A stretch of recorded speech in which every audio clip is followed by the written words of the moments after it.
음란의 죄에 다윗 왕이 무너졌죠. 음란의 유혹 앞에서 사람들은 속수무책으로 무너져 버립니다. 그러나 음란의 죄는 반드시 이길 수 있습니다. 제가 안내해 드리겠습니다. 음란의 죄를 이기는 방법을 5부분으로 나누어서 접근하겠습니다. 첫째, 언제 음란의 유혹이 찾아오는가입니다. 다윗은 사울을 피해 쫓겨다닐 때 이 죄를 범하지 않았습니다. 그러나 안정이 찾아왔을 때 다윗은 음란의 죄에 넘어지고 말았습니다. 마찬가지죠. 큰 행사가 끝났을 때, 긴장이 풀리고 컴퓨터 앞에 홀로 남았을 때, 극도로 피곤하여 이성적인 판단이 흔들릴 때 등등 그때를 압니다. 도둑이 어느 때에 들어올 줄 알면 우리는 대비할 수 있습니다. 이 음란의 죄가 들어오는 때를 알고 우리는 대적할 준비를 해야 합니다. 둘째, 빛의 속도로 대적한다. 음란의 죄도 순식간에 들어옵니다. 이때 뭔가 하고 생각하면 이미 받아들인 것입니다. 다시요, 잠깐 멈칫하여 생각하면 이미 진 것입니다. 음란의 죄가 들어오려는 순간 빛의 속도로 대적해야 합니다. 여기까지요. 첫째, 언제 음란의 죄가 찾아오는가. 둘째, 음란의 죄가 올 때 빛의 속도로 대적해야 합니다. 요셉은 보디발의 아내의 청을 듣지도 않았고 함께 있지도 않았죠. 셋째, 무엇으로 대적해야 하는가. 내 안에서 말씀이 빛의 속도로 올라와야 합니다. 음행과 온갖 더러운 것과 탐욕은 너희 중에서 그 이름조차도 부르지 말라. 이는 성도에게 마땅한 바니라. 제가 자주 사용하는 말씀입니다. 말씀이 올라오면 이미 이긴 것입니다. 그 순간 나는 선택을 해야 합니다. 죄를 따라갈 것인가, 말씀을 따라갈 것인가. 이건 생명이 걸린 실제 순간입니다. 그 순간 나는 선포합니다. NO! 죄, 내가 너와 짝할 수 없지! 하고 말씀에 순종합니다. 그 순간 죄란 놈은 아무런 힘을 쓰지 못하고 떠나버립니다. 이 승리를 나는 경험해야 합니다. 우와, 나도 승리할 수 있구나! 알게 됩니다. 그런데 문제는 내가 죄를 은근히 좋아하여 놓지 못하는 경우입니다. 이 경우에는 사무엘하 요약 영상과 저와의 내적 투쟁 영상을 꼭 보십시오. 간절히 호소하며 만든 영상입니다. 이 죄 때문에 다윗에게는 자녀 간의 간음사건, 살인사건, 반역의 사건이 11년 동안 일어납니다. 음란의 죄는 집중해야 할 학창시절을 순식간에 지나가게 만들고요. 청춘을 갉아먹습니다.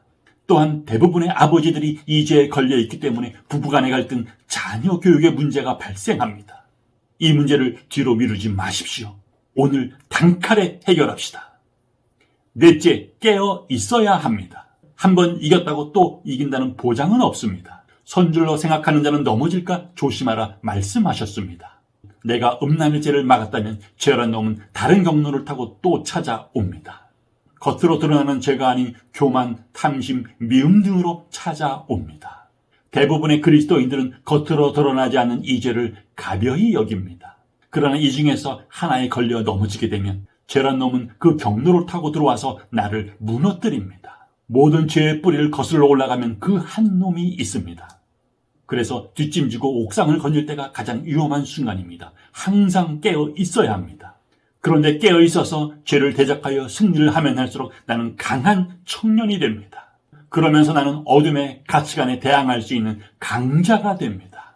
이때 비교, 열등감 등의 어둠의 공격에 대항하십시오. 과거에는 내가 속수무책으로 고개를 숙였었다면 이제는 대적하십시오. 반드시 승리합니다.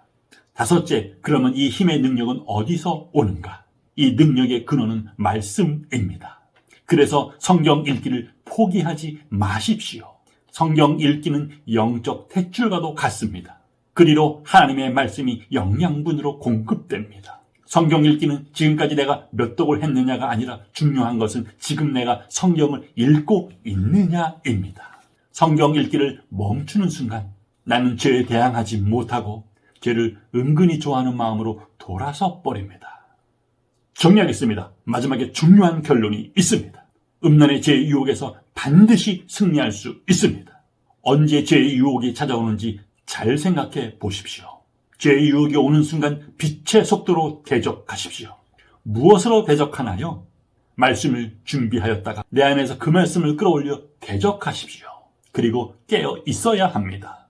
죄란 놈은 다른 경로를 타고 또 찾아오기 때문입니다. 대항할 수 있는 마음을 갖게 하는 것은 말씀입니다. 성경 읽기를 멈추지 마십시오. 다시 한번 강조드립니다. 잊지 마십시오. 이게 뭔가 생각하는 순간 이미 죄에 진 것입니다. 빛의 속도로 대적하는 것을 잊지 마십시오. 말씀으로 대적하는 순간 그놈은 힘을 쓰지 못하고 떠나버립니다. 두려워하지 마십시오. 주님이 약속하셨습니다. 믿음의 사람들이 내 이름으로 귀신을 쫓아낸다고요. 빛의 속도로 대적합시다.